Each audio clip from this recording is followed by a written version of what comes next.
Le laboratoire de FOFIFA et CNRE sont des laboratoires compétents qui exploitent les micro-organismes bénéfiques de l'environnement. La thématique de recherche est basée sur la meilleure connaissance et l'exploitation rationnelle des microflores malagasy au service du développement et du bien-être de la population.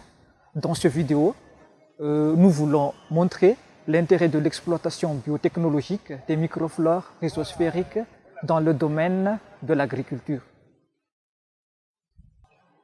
Les maladies phytopathogènes laissent des conséquences désastreuses pour l'économie mondiale. Les luttes chimiques semblent inefficaces pour les contrôler. Prenons exemple du complexe d'espèces Ralstonia solanacerum qui a détruit plus de 200 plantes appartenant à 50 familles.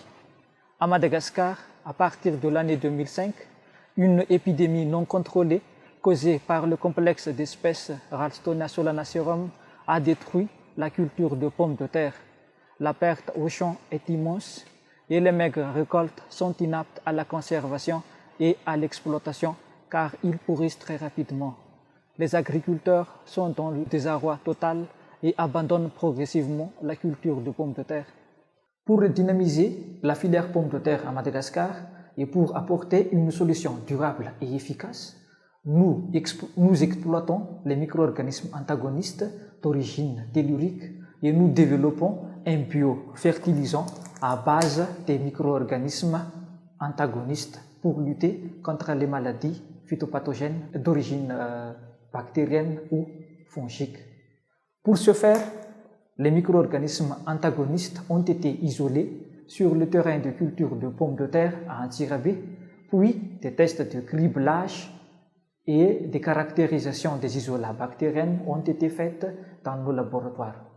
L'antibiose, la compétition, la solubilisation de phosphate, la production des hormones de croissance et la capacité à survivre dans des conditions extrêmes sont les critères de sélection des agents antagonistes.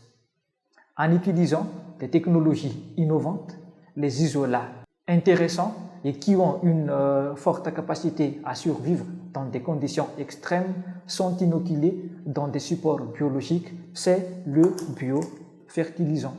Dans cette serre, on a cultivé la pomme de terre avec 3 types de fertilisants différents. Ici, on a cultivé la pomme de terre avec de l'urée et de NPK. Ici, on n'a rien mis dans le pot. Et ici, on utilise le biofertilisant de ce type.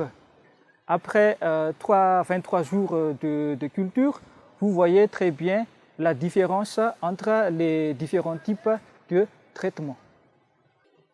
Nos résultats ont bien montré que le biofertilisant favorise la croissance de la plante, améliore la nutrition et protège la plante contre les maladies phytopathogènes.